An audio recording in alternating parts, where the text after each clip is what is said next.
My stepfather always said my real dad was a deadbeat, until I found the child support checks he'd been hiding for 12 years. I was 17 when I found them, buried in a shoebox behind winter coats in my stepfather's closet. I was looking for my birth certificate for college applications when my fingers hit the cardboard corner. Inside were dozens of checks, all made out to my mother, all signed by Dennis Crawford, my biological father, all with child support written in the memo line. The earliest was dated 3 months after my 5th birthday. The most recent was from last week. Every single check had been endorsed and deposited by my stepfather. My hands shook as I counted them. Over $80,000 in 12 years. Money that was supposed to be for me, for school clothes, doctor visits, college savings. Money my stepfather had been stealing while telling everyone my real dad abandoned us. He never even tried to contact you, Gary would say whenever I asked about my father. Some men just aren't built to be fathers. I'd grown up believing I was unwanted, that my dad had walked away without looking back. Gary painted himself as the hero who stepped in to raise another man's kid out of the goodness of his heart. But here was proof that my father had been trying to take care of me all along. I photographed every check with my phone, my heart pounding. Then I carefully put everything back exactly how I'd found it. That night at dinner,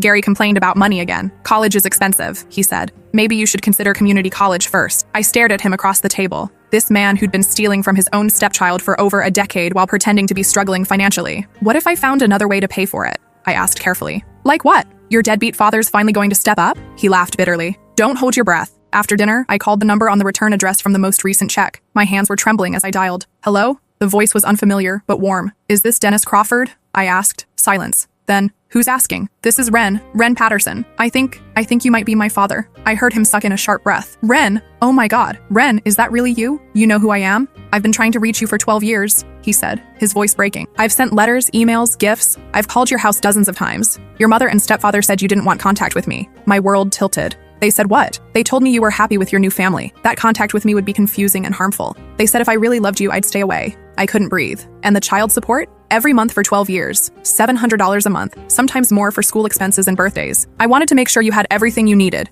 even if I couldn't be there. The room started spinning. Not only had Gary been stealing my father's money, but he'd been actively keeping us apart. We agreed to meet the next day after school at a coffee shop across town. I spent the night staring at the ceiling, processing 13 years of deception. I recognized him immediately from old photos my grandmother had hidden. He was tall with dark hair and kind eyes that looked exactly like mine. When he saw me, he started crying. You look just like your mother did at your age, he said, pulling me into a hug that felt like coming home. We talked for 4 hours. He showed me pictures of himself at every one of my birthdays, holding gifts he'd tried to send, letters he'd written but were returned unopened. I never missed a soccer game, he said quietly. I'd sit in my car in the parking lot just to watch you play. Gary saw me once and threatened to call the police. When I got home that evening, they were both waiting in the living room. Gary's face was dark with anger. Where were you? He demanded. At work, I lied, just like they'd been lying to me for years. Really? Because Marissa's mom saw you at Coffee Central with some man. My mother looked worried. Ren, who were you with? I took a deep breath. I'd planned to confront them gradually, maybe gather more evidence first. But looking at their faces, Gary's controlling rage and Mom's feigned concern,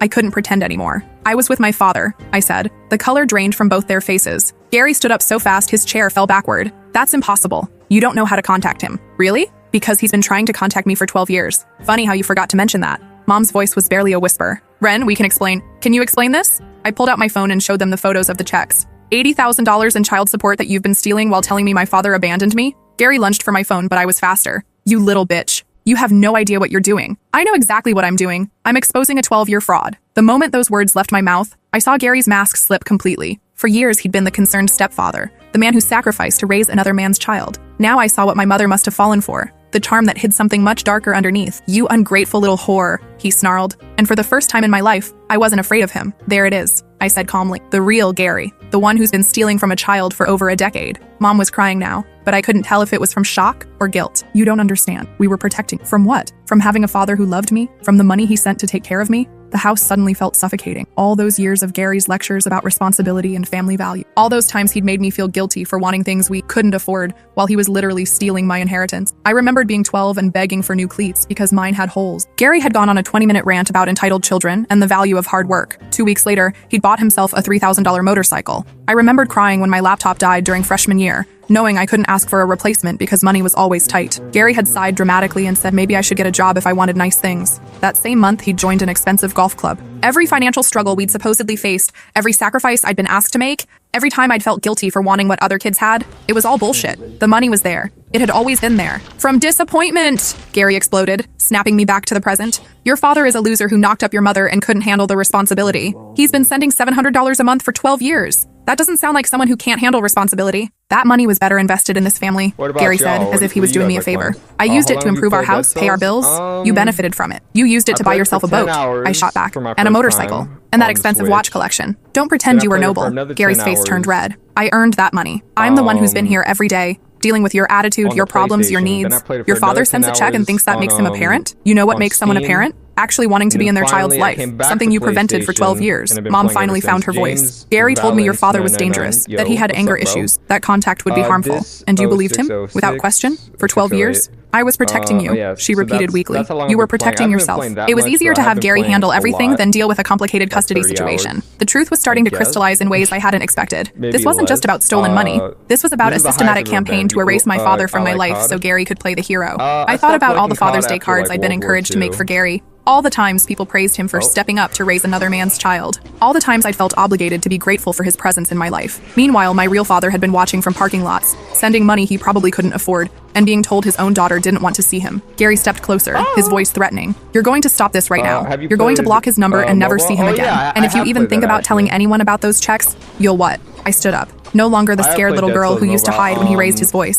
You'll hit me? Because that's what this is really about, isn't it? Control. Gary had never actually hit me, but he'd perfected the art of intimidation. The raised voice, the looming presence, the threats that never quite crossed the line into actionable abuse. He'd trained me to back down, to apologize, to make myself smaller.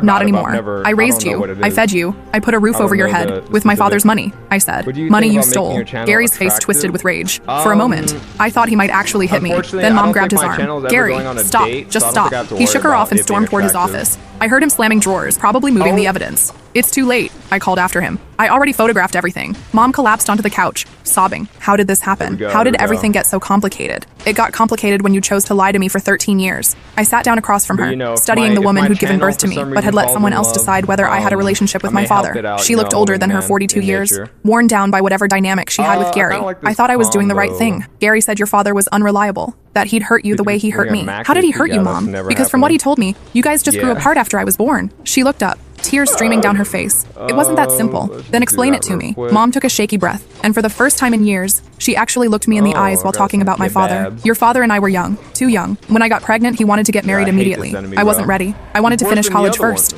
So, he became obsessive, calling constantly, showing up at my dorm, talking about our future family. When I said I needed space, he couldn't handle it. I thought about the man I'd met that afternoon, patient, kind, willing to wait 12 years for a chance to see his daughter. That doesn't sound dangerous. That sounds like a scared kid who was trying to do the right thing. Maybe. But when I finally broke up with him, he fought the decision. He kept trying to win me back even after I'd moved on. Moved on to Gary? She nodded. I met Gary at work. He was older, stable, confident, everything your father wasn't. And Gary convinced you that Dad was dangerous? Gary said men like your father don't change, that he'd always be possessive and controlling, that it would be better for everyone if we made a clean break. The irony wasn't lost on me. Gary calling someone else possessive and controlling. So you let Gary intercept every attempt Dad made to contact me? You let him steal my child support? You let me grow up thinking I was unwanted? I thought it would be easier for you to have one stable father figure than to be confused by two men. That wasn't your choice to make. Gary returned from his office, his face grim. I've called my lawyer. If you pursue this, we'll claim your father coerced you into these meetings, that he's manipulating you against your family. Good luck with that. I have 12 years of documented financial fraud. That money was used for family expenses, perfectly legal. Not when you forged endorsements on checks made out to someone else. His confidence faltered slightly. Your mother endorsed those checks. My mother's name isn't on half of them. And even if it was, child support is for the child, not the stepfather's hobbies. Mom looked between us, finally understanding the full scope of what Gary had done. You forged my signature? Gary's jaw tightened. Only when you weren't around to sign them yourself. How many times? She demanded. Does it matter? We're a family. What's mine is yours. Except it wasn't yours, I said. It was mine. I watched my mother's face as the reality sank in. She'd enabled this for years, sure. But she was also Gary's victim in a way. He'd manipulated her just like he'd manipulated me, just in different ways. The front door opened and my grandmother walked in, using her spare key as usual. She took one look at our faces and set down her purse. What's going on here? She asked. Before anyone could stop me, I blurted out everything. The hidden checks, the stolen money, the blocked contact with my father. Grandma's face grew darker with each revelation. When I finished, she turned to Gary with pure disgust. You're a thief and a manipulator. Stay out of this, Ruth. This is between us and Ren. Ma, this involves my granddaughter and my late husband's money. What does Grandpa have to do with this? I asked. Grandma's eyes never left Gary's face.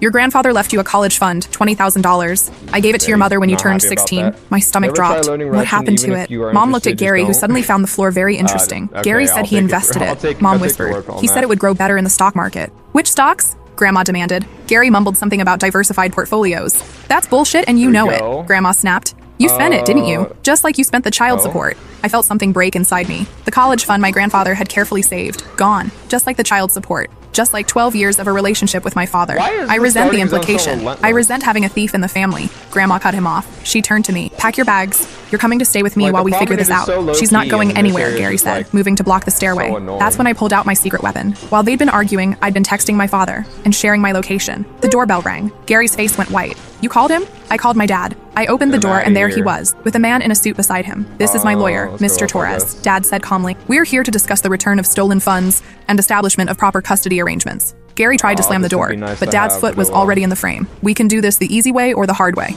Mr. Torres said, holding up a briefcase. But we're doing it today. The next 2 hours were a blur of legal documents, threats, and revelations. Mr. Torres laid out exactly how much trouble Gary was in. Fraud, forgery, theft, parental alienation. The evidence was overwhelming. But as the night wore on, more details emerged that made the situation even worse than I'd imagined. Your stepfather didn't just intercept checks, Mr. Torres explained, pulling out a thick folder. He actively impersonated your mother in correspondence with your father. Look at this. He showed us printed emails, supposedly from my mother, saying I was happy and didn't want contact with my biological father. The writing style was nothing like how my mother actually communicated. I never sent these, Mom said, her voice barely audible. Gary had access to your email account, Mr. Torres continued. He's been responding to your ex-husband's attempts at contact for years, always discouraging any meeting. Dad pulled out his phone and showed us years of text messages, cruel responses to his birthday wishes for me, dismissive replies to his offers to attend school events, all coming from my mother's number. I thought you hated me, he said to Mom. I thought you were actively trying to keep me away. Mom was sobbing now. I never said any of those things. I didn't even know you were trying to contact us. Because Gary was controlling all the communication, I said,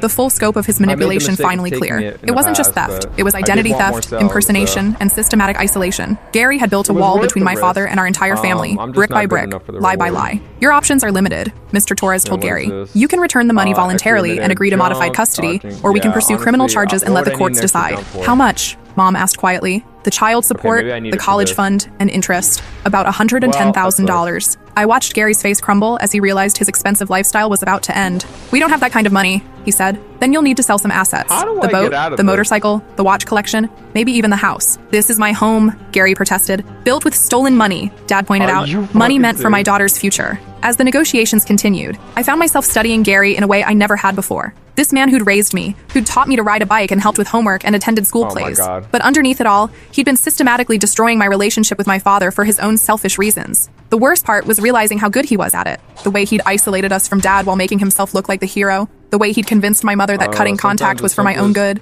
The way he'd made me feel guilty for even asking about my father. It was psychological warfare disguised as family values. I want to understand something, I said during a break in negotiations. Why? Why go to all this trouble? Why not just let me have a relationship with my dad? Gary looked at me with something between pity and disgust. Because you don't understand how the world works. Your father would have filled your head with ideas about how I wasn't good enough, how your mother should have stayed with him. He would have poisoned you against us. So instead, you poisoned me against him. I protected this family. You protected yourself. You were threatened by the idea that I might love someone else, that I might figure out you weren't the saint you pretended to be. The negotiations continued until nearly midnight. In the end, Gary agreed to return what he could immediately and set up a payment plan for the rest. In exchange, we wouldn't press criminal charges, but the custody arrangement was non-negotiable. I would spend weekends with my father and have unlimited contact. Mom would have to attend family therapy to address the emotional damage caused by years of lies. As everyone prepared to leave, Gary pulled me aside one last time. You've destroyed this family, he hissed. I hope you're happy. I didn't destroy anything. I exposed what was already broken. Your mother will never forgive you for this. I looked over at Mom, who was apologizing to my father through tears.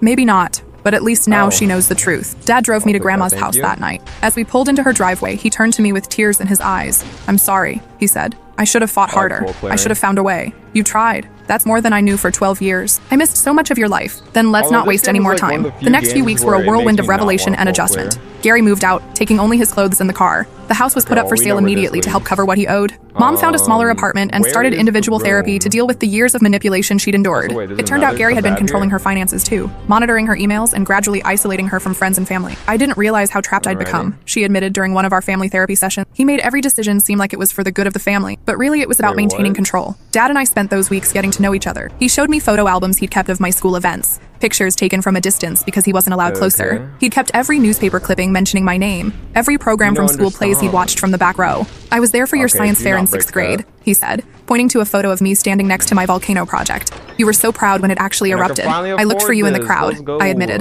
Gary said you probably didn't care about stuff like that. I cared about everything. Every game, every recital, every award ceremony. I just had to watch from the shadows. The hardest part was realizing how much time we'd lost. 12 years of birthdays, holidays, milestones. 12 years of getting to know each other, 12 years of him being painted as the villain while Gary played the hero. But there were also beautiful discoveries, like how we both loved old movies and terrible puns, how we both got anxious in crowds but energized by deep conversations, how we both had the same weird habit of reorganizing things when we were stressed. You get that from me, he said, watching me alphabetize Grandma's spice rack while processing everything that had happened. Your mother used to say I'd reorganize the same bookshelf 10 times when I was worried about something. 3 months after the confrontation, Gary's lawyer called. Gary wanted to meet with me privately. No lawyers, no family members, just us. Against everyone's advice, I agreed. We met at a neutral location, a coffee shop downtown where we wouldn't run into anyone we knew. Gary looked terrible, thinner, older, with the kind of exhaustion that comes from having your whole world collapse. I know you hate me, he started. I don't hate you. I pity you. He flinched like I'd slapped him. I want you to know that I really did think I was protecting you. From what? From being disappointed. From being hurt. Your father... He paused, choosing his words carefully. Your father was young and irresponsible when you were born. I thought he'd let you down eventually, and it would be better if you never got attached. So you made that decision for me. I made the decision any father would make to protect his child. You're not my father. The words hung in the air between us. For 12 years, I'd called him Dad. For 12 years, he'd been the primary father figure in my life. But blood wasn't what made him not my father. It was the lies, the manipulation, the theft of my relationship with my real dad. I raised you, he said quietly. You controlled me. There's a difference. We sat in silence for a while. Part of me wanted to scream at him, to make him understand the depth of the damage he'd caused. But another part of me just felt sad for him. This man who'd been so threatened by my biological father that he'd spent 12 years building an elaborate lie. I know I can't undo what I did, he said finally. But I want you to know that I did love you. In my own way, I did love you. I know, I said. But love without respect isn't really love. It's possession. Gary nodded, tears in his eyes. I'm sorry. I know that doesn't fix anything, but I'm sorry. After he left, I sat in that coffee shop for another hour, processing the conversation. It wasn't closure exactly, but it was something. An acknowledgement of the damage done, and a recognition that there was no going back. The house sold 6 months later. Mom used her portion to pay Dad back as much as possible, and to start over in a new city where Gary couldn't find her. She'd finally realized that their entire relationship had been built on his need to control and her willingness to be controlled. I feel like I'm meeting myself for the first time in 15 years, she told me during one of our phone calls. I'd forgotten who I was before Gary. Dad and I settled into a routine. Weekends at his place where I met his wife Sarah and my half-brother Connor. They welcomed me with an openness that contrasted sharply with the tension that had always existed in Gary's house. Sarah had known about me from the beginning of her relationship with Dad. She'd been encouraging him to keep fighting for contact even when it seemed hopeless. He never stopped talking about you, she told me. He'd show me pictures from your school website and tell me stories about what you were like as a little kid. You were always part of our family, even when you didn't know it. Connor, who was 8, was thrilled to have a big sister. He peppered me with questions about high school and begged me to teach him to drive, which I couldn't do for obvious reasons, but I promised to when he was older. Do you think Mom and Gary will get back together? Connor asked one day while we were building a fort in Dad's backyard. I don't think so, I said gently. Sometimes when people hurt each other really badly, they can't fix it. Good, he said matter-of-factly. Gary was mean to you. Dad cried when he told us what Gary did. It was strange, building a relationship with a brother I'd never known existed. But Connor and I clicked immediately. He had Dad's sense of humor and an 8-year-old's brutal honesty that I found refreshing after years of Gary's manipulation. The legal proceedings took almost a year to fully resolve. Gary did pay back most of what he owed, though it required selling everything he'd bought with my money. The boat, the motorcycle, the watch collection, even the house. He moved to another state and took a job selling insurance. Last I heard, he was living in a studio apartment and driving a 15-year-old car. The expensive lifestyle he'd built on stolen money was gone. Mom slowly rebuilt her relationship with Dad. It wasn't romantic, that ship had sailed long ago, but they managed to become friendly co-parents. She apologized repeatedly for enabling Gary's behavior, and Dad, being the kind of person he was, forgave her. We were all victims of Gary's manipulation, he said. The important thing is that we don't let him continue to damage our family. As my senior year of high school progressed, I found myself changing in ways I hadn't expected. The constant tension that had defined my home life was gone. For the first time in years, I could relax. I could be myself without worrying about Gary's disapproval or manipulation. My grades improved. My anxiety decreased. I started making plans for college with the confidence that comes from knowing your family actually supports you. Dad helped me apply to universities, something Gary had actively discouraged. Community college builds character, Gary used to say, while secretly planning to keep me close so he could maintain control. Now I had options. Real options. Backed by the child support money that was finally being used for its intended purpose. What do you want to study? Dad asked one afternoon as we reviewed application essays. Criminal justice, I said without hesitation. Family law, specifically. I want to help kids who are being kept from their parents. Dad smiled. That's my girl. The day I got my college acceptance letter, I called Dad first, then Grandma, then mom. For the first time in my life, I had a whole family celebrating my achievements instead of just one man deciding whether they were worthy of recognition. Gary had tried to reach out a few times over the months, usually when he was drinking if the timestamps on his messages were any indication. Rambling texts about how I'd ruined his life, how he'd given me everything, how I was ungrateful. I blocked his number after the third one. I didn't owe him my attention or my forgiveness. The night before I left for college, Dad and I sat on his porch talking about everything and nothing. 2 years earlier, I'd thought he didn't care about me. Now I couldn't imagine my life without him. "I'm proud of you,"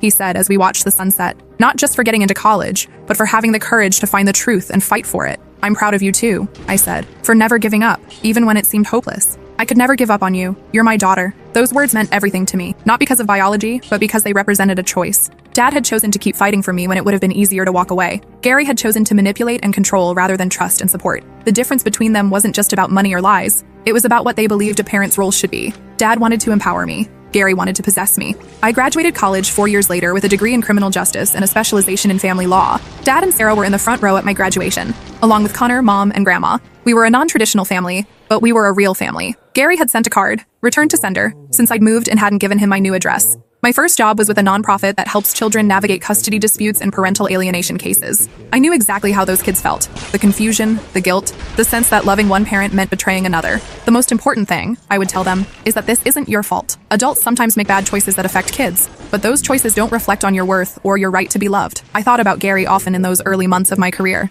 Not with anger anymore, but with a kind of clinical fascination. How had he justified 12 years of systematic manipulation to himself? How had he convinced himself that stealing my money and blocking my father was for my own good? The answer, I realized, was that people can convince themselves of anything if the alternative is admitting they've been wrong. Gary's identity was built around being the good guy who stepped up for his family. Admitting that he'd actually been the villain would have required rebuilding his entire sense of self. So he doubled down instead. He turned me into the ungrateful daughter and Dad into the deadbeat father, because that narrative protected his ego. But here's what Gary never understood. Love isn't about ownership. Real love doesn't require erasing someone else from the equation. Real love trusts that there's enough room in a heart for multiple people. Dad proved that every day. He never badmouthed Gary, even after everything came out. He never tried to erase the positive memories I had of my childhood. He understood that acknowledging Gary's role in raising me didn't diminish his own importance in my life. "You can have complicated feelings about your stepfather," he told me once. "He did raise you for 12 years. That means something, even if he did it in the wrong way. That's the difference between a secure parent and an insecure one." Dad didn't need to be the only man in my life to feel important. Gary couldn't handle sharing me with anyone.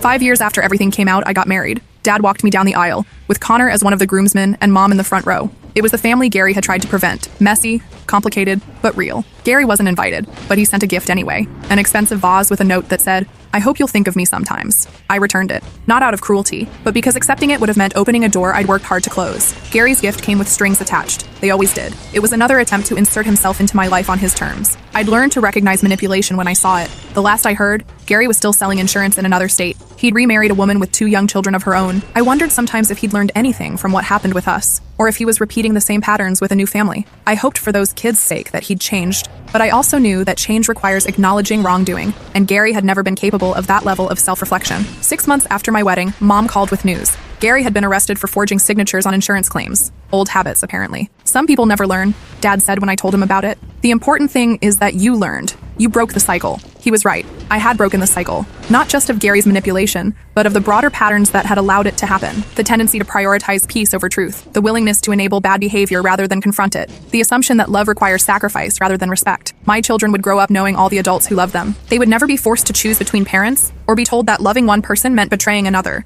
They would know their worth wasn't conditional on their behavior or their gratitude. And if anyone ever tried to manipulate them the way Gary manipulated me, they would recognize it immediately, because I would teach them what real love looks like and what it doesn't. Sometimes the people who claim to protect you are the ones you need protection from. But sometimes, if you're lucky, the people who really love you will fight for you even when you don't know they're fighting. Dad fought for me for 12 years, and in the end, love won. Not the possessive, controlling love that Gary offered, but the real thing. The kind of love that wants what's best for you, even when it's hard. The kind of love that trusts you to make your own choices and supports you when you do. Gary tried to erase my father from my life, but he couldn't erase the love that connected us. In the end, that love was stronger than all his lies. And that's the most important lesson of all. Real love always finds a way.